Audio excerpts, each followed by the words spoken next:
I came back home to raise crops and, God willing, a family. So you want me to marry you then? I love you. Scotland. My land.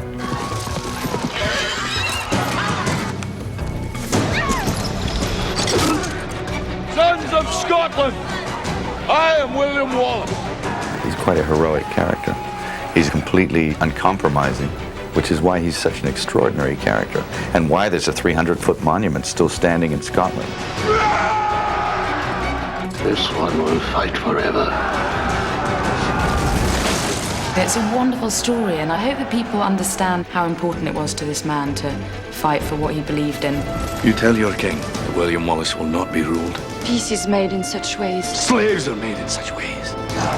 It's an epic film. It really is life and death and darkness and the light. Action! And the picture of his scope to actually be in front of the camera and behind the camera. It's ambitious. I must admit I burned a few brain cells on it. This is going to be a picnic. The driving force behind this is his passion for the project, and it comes right from the feet up. And I think this film has compassion. And I think that comes from Mel's heart. Really. They may take our lives, but they'll never take our freedom!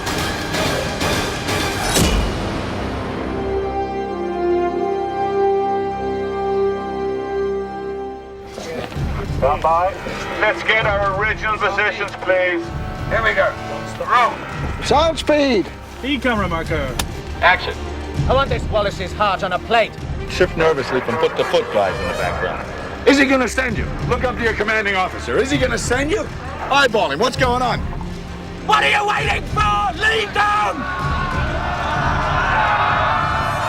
I never was conscious of a point when I wanted to be an actor or a director or anything else.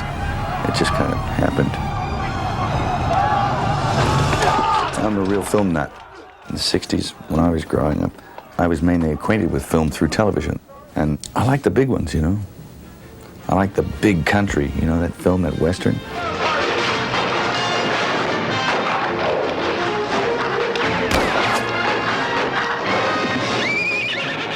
I like Double Indemnity with Fred MacMurray and Barbara Stanwyck. Romantic films, you know. We did it so we could be together, but instead of that, it's pulling us apart, isn't it, Walter? What are you talking about? And you don't really care whether we see each other or not. Shut up, baby. But at the same time, I like Spartacus, you know, the huge epic films.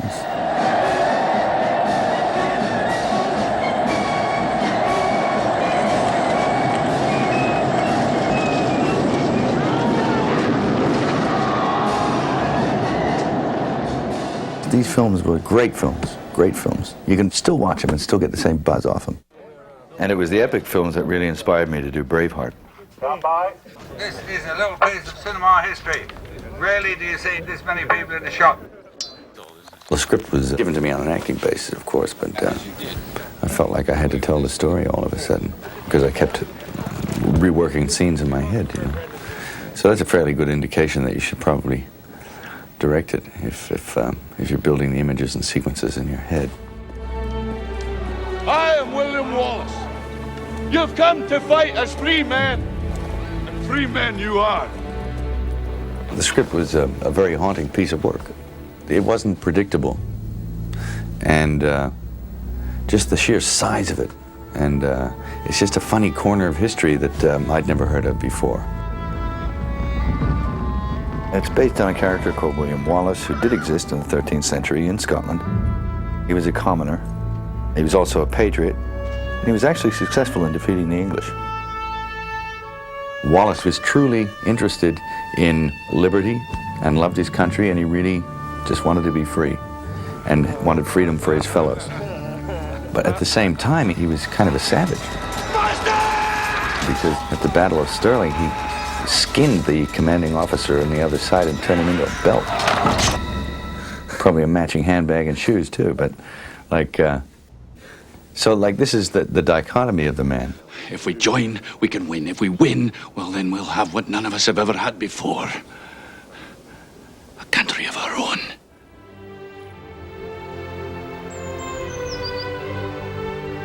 My wife and I were in Edinburgh, and we walked into the castle there and saw the statue of William Wallace. I thought, this is a Wallace, a famous Wallace, and I'd never heard of him. And I asked one of the guards there who he was, and he said, well, he's our greatest hero. And I began to read about him, but the actual facts of William Wallace's life, as established by historians, are minuscule. It's kind of sketchy, and you have to fill in. But luckily, there's also a lot of legend that surrounds the character. William Wallace is 7 feet tall. Wallace killed 50 men. 100 men. And if he were here, he'd consume the English with fireballs from his eyes and bolts of lightning from his arse. I am William Wallace. Those legends gave me a window into who the man truly was, how he had felt about his country, who he had loved, how he had loved.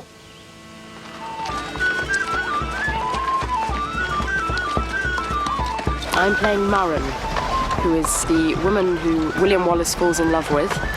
And it starts in the marketplace where they notice each other again, and I think it's a love at first sight thing. And there's a link there from an early age.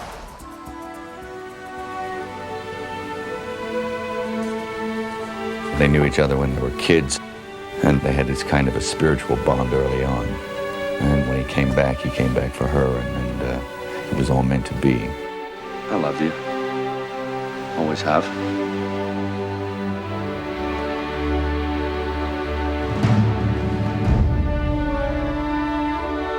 She represented his desire to live in peace. He didn't want to go and fight and kill and suffer. He would have liked to have lived in peace, to have raised a family. And she was the thing that propelled him. He carried her with him always, whatever he did, wherever he went. I will love you my whole life.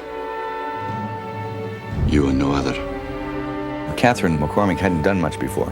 I think she'd done a small film, and I just kind of got a vibe off her. I just liked her. She's a very likable person. She's beautiful. The character needed to be beautiful. She's a good actress, and she seemed just right for that part. Action. First day was very tense. I was, oh my God, big budget, huge budget. What do I do? But I'm working with Mel, who's, I thought, oh no, big superstar, but he's just the nicest guy, really down to earth. Cut.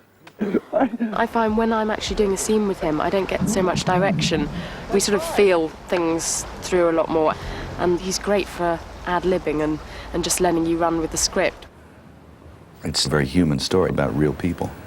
There's real characters on the page, and it was my job to strive to make those characters even more real. So I was casting this thing for months.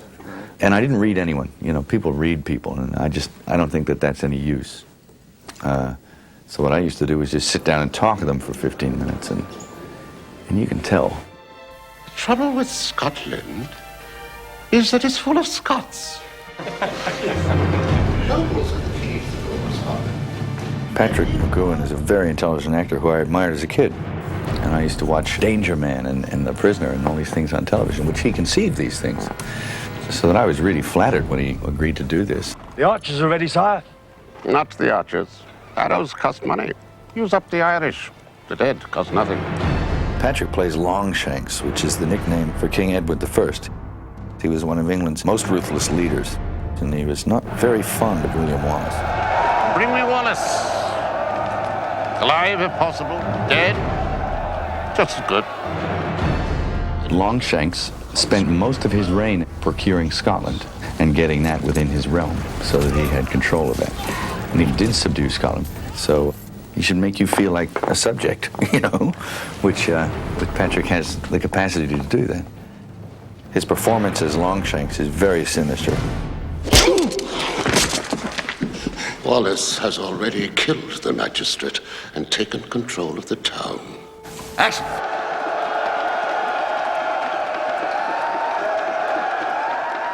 And a film of this size, coupled with the responsibilities of acting and the pressure of directing, it's a very demanding task. It obviously puts a lot more pressure on Mel. Oh, it's an absolute passion for him. He has his own point of view, and a very strong point of view. What's wrong with having a couple of poles sliding this way, just through the shot, you know? It's totally absorbing, so that you live, eat, breathe, sleep this story and the telling of it. The cavalry's behind you. Start running everywhere. Entourage, take off. It's like being dropped in the middle of an ocean, and you just look around and there's nothing but water around, but you figure, well, there's got to be land. I think I'll go that way, and it's just one stroke at a time.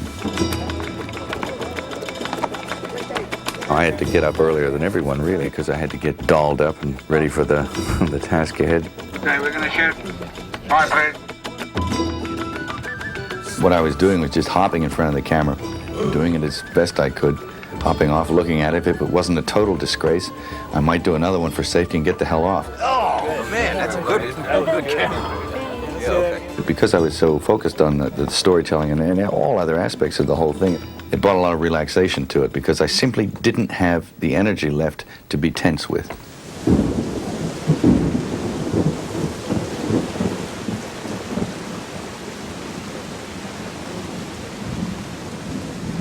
Scotland was very rainy. I mean, it rained almost constantly. Not the real teeming kind of rain, but the kind of rain that always drizzles and never stops. They had chosen to do the filming up near Inverness. And when the filming began, they discovered that it was one of the rainiest places, in fact, the rainiest spot in all of Europe. It's all a question of conditioning. We just decided to shoot. I just said, you can't worry about the weather. You just got to go for it. Otherwise, you'd never get it done if you stopped every time it rained. And so we just shot it. I got to get used to it anyway. Let's do it! Well, it was miserable. We had to do take after take after take after take.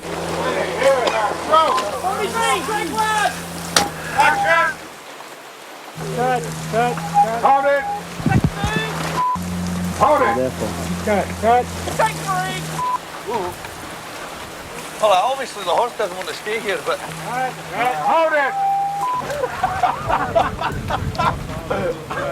I was getting phone calls, and they were telling me, oh, the conditions are just miserable. It looks absolutely gorgeous, but every step is an effort. Our noble saviors have arrived! I think it helped creatively on the film. The mud got all over everyone's clothes and on their faces, and it created a look that we would not have had if the weather didn't design it for us. It's primitive, man. There's dirt under their fingernails. But as it would have been, you know. In the 13th century, I'm sure that the mortality rate was high, and anybody that managed to survive was of really hardy, strong stock. If the plague didn't get them, or if they weren't eaten by leprosy or some horrible thing, if you lived past the age of 30, you know, you were a Superman. I shall offer a truce and buy him off. But who knows then?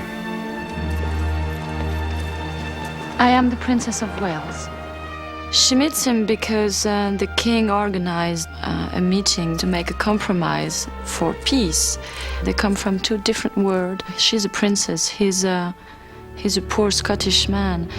But somewhere she realized that they are very similar, and she feels with him not lonely anymore.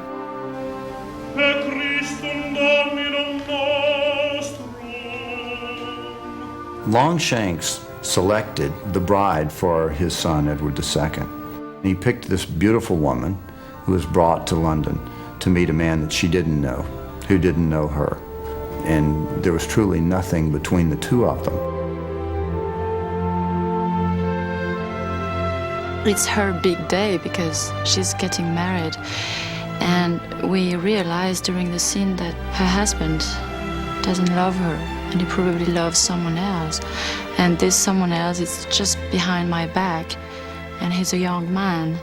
So it doesn't matter if it's a man or a woman. The fact is that she's not loved. I found that relationship fascinating, and Mel captured it in absolute beauty with looks. No, you were doing great, but I think it's the last one you look up here. In their wedding, there's no dialogue at all. It's shot with just looks, but he absolutely captured the separation of these two people and the tragedy of two people brought together and expected to love each other when there was nothing between them. Mark up. Action. Sophie has been in film since she was like a kid. She's very experienced and a big star in France. So she knows her way around a film set, and she knows what to do in front of the camera. Now, Sophie, peek out. She's regal. She's literally like a statue, a living statue. I mean, she's very statuesque. And I think comes off great in the film. Cut. Mel's a good director of actors because himself, he's a really, really good, excellent actor. That's my supposed sphere of expertise, you know, so I try and make it as comfortable for them as I can. And if they're comfortable, then they'll be more relaxed. And if they're more relaxed, I think you'll get better things from them. The best way to access any of this stuff is to, like, have fun with it. And the rest will follow. I mean, you just can't take it seriously. He's a grand lad, good sense of humour, bit of devilment in him, certainly. He's just good fun. I mean, you're there, and there's thousands of people all around, and you're the guy who's responsible for all this budget, all these people. It's all on your shoulders. So you might as well not get worried about it, because the minute you start doing that, you're going to get yourself into a knot. Now, you have achieved more than anyone ever dreamed. By fighting these odds, it looks like rage. And I'm Robert the Bruce in this film. He's sort of the head of the nobles, whom William Wallace comes to visit to basically try to get them on their side, to unite the country to beat the English. Well, there's no telling who'll be next. And it's an interesting character because he's kind of a bit of a lost soul. Maybe you. He wavers. Maybe me. He's constantly drawn to the darker aspects of compromise and wealth and preserving the castles and the lands which he has, along with all of the other wealthy people in that country. 217 Peter, take one. Unite us. Unite us. Right. He did fight for the English. The nobility was famous for just switching sides. I mean, for whatever worked for them, they'd do it. See, there was no sense of that unity that Wallace had. They changed their loyalties like people change their underpants, you know. Those men who bled the ground red at Falkirk, they fought for William Wallace, and he fights for something that I've never had. And I took it from him when I betrayed him, and I saw it in his face on the battlefield. The dynamic between William Wallace and Robert the Bruce is one of the most exciting aspects to the whole story. In fact, it may be, in some ways, the true heart of the picture. Because William Wallace would rather shed every drop of his blood than yield an inch. But Robert the Bruce was more like I think most of us are. He was a man who wanted to do the right thing, but also tried to face the realities of life and make the compromises that were necessary. If you make enemies on both sides of the border, you'll end up dead. We all end up dead. It's just a question of how and why. One of the things that I knew that I wanted to do with this picture was to make it so that it moved all the time.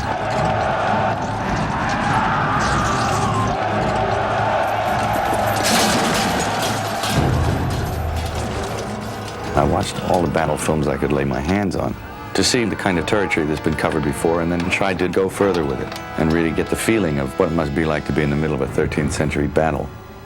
Get the smell of it. Your friends are being hacked to pieces.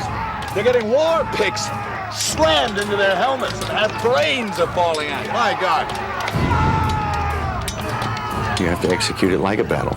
So a large number of people sat around the table, and we actually planned these battles out, did storyboards and the whole 9 yards, because we knew that once we got in there, we were going to have to rely a lot on pre-planning. So be absolutely still and just looking straight ahead at what you got to do and what might be coming at you.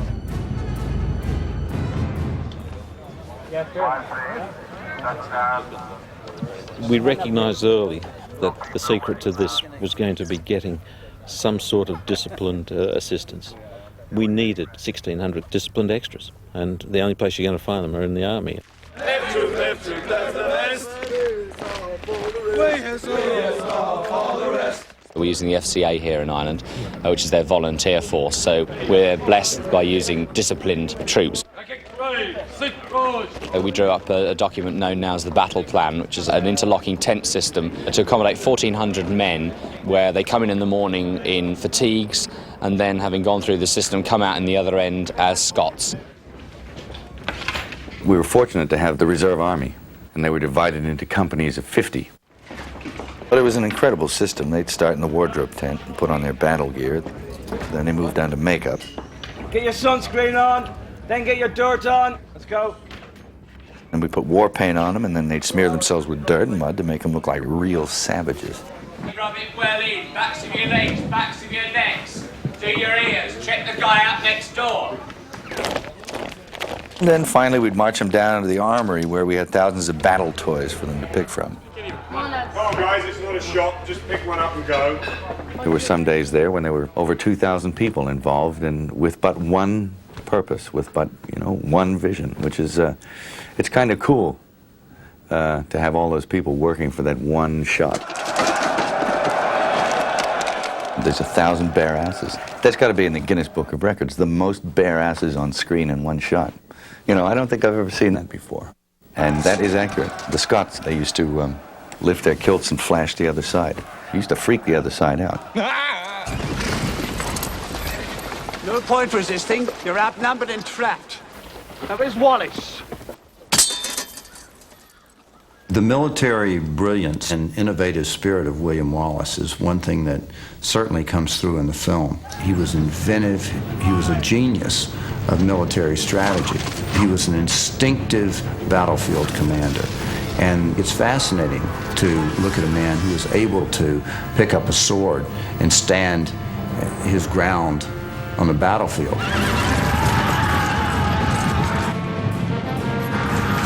Our cavalry will ride them down like grass.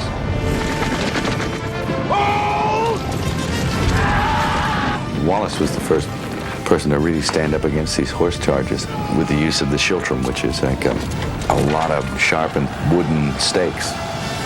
They could group into a small thing and have a porcupine skin so nobody could gain access. Because they didn't have bullets, They had to get in there and stick you with something. We have some more sticks in here, some more schiltrons. Yep. It's just looking a little light. The violence of battle has got to be recreated. And to do that without hurting anybody, that's the trick, and that's what we're about right now. We're trying to recreate a stunt which we're not allowed to do anymore. But what it does, it somersaults the horse and throws the person off. There are certain things that you shouldn't and can't do with animals anymore. So I got together with Mick Rogers and said, let's make mechanical horses.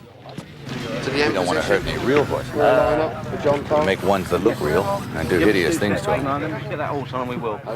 They're basically foam, but they have a metal structure inside, so they weigh about 250 pounds apiece.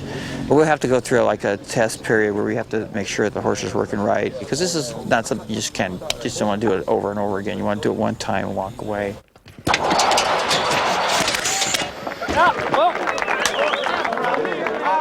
ready to shoot, Connor. All right, the track is now live, so keep off the track. Stay off the tracks. This shot here, it's expensive. These horses cost $100,000, and the track costs about $40,000, and the time involved, 30 stunt guys. I mean, we're trying to put 9 horses, 3 of them mechanical, crashed at one time. Here we go. And roll. It's great. I don't think anyone's ever done that before. And action!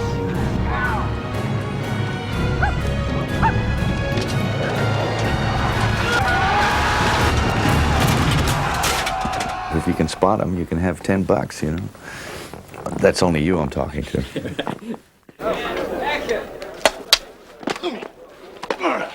When you're doing battles, you have to have the choreography of the hand-to-hand stuff planned and blocked. Bang! Bang! Whack! It's interesting because they use primitive weaponry. The axe, yours for the axing.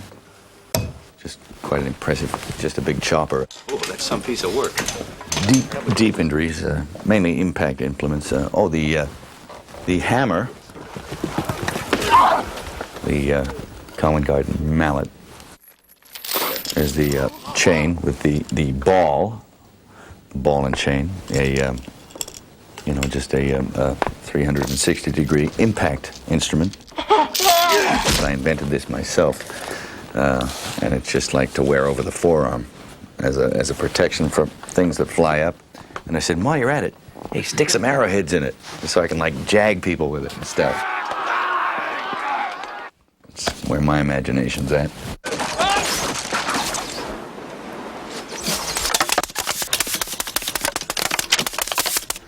cut it. We got some great toys now that people from the past didn't have. You know, Kubrick, when he did Spartacus, didn't have the toys that we have now. You load the arrow machines up with rubber arrows, and it's like a bank of mortars all lined up on the back of a truck, hook up to an air cylinder, and you just like pull the plug and it goes, and everything just goes.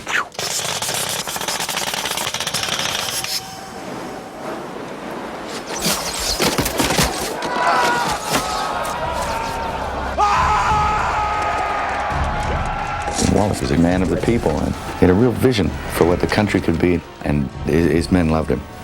They'd follow him into hell. Are you ready for a war? Stand by, ready, and action!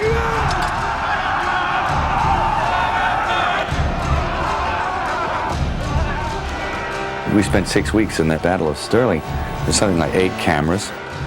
You get out there and then throw those cameras around and, you know, go for it. The haunting thing for me out here on these fields of Ireland right now is that when I look at Mel Gibson, I think this is precisely what it felt like on the day of the battle. And I think when we see Mel Gibson on the screen, we're going to see William Wallace. I love it. I can't really work on something unless I'm, you know, enthusiastic and proud of it. And it's very satisfying to be able to tell a story and tell it the way you want to tell it. And it's kind of nice to know that you could create this thing. The good news is that you know, all that hard labor paid off. I think that Mel's made a terrific film. I mean, it's a wonderful story, and I can't believe that no one's written a story about this man before, because he's just such a passionate person. I think it's important that people know about this man. I hope that they can't talk at the end of it. I hope that they're so moved and so, like, inspired by it. That's all. That they've watched this great story and that they've found something in themselves.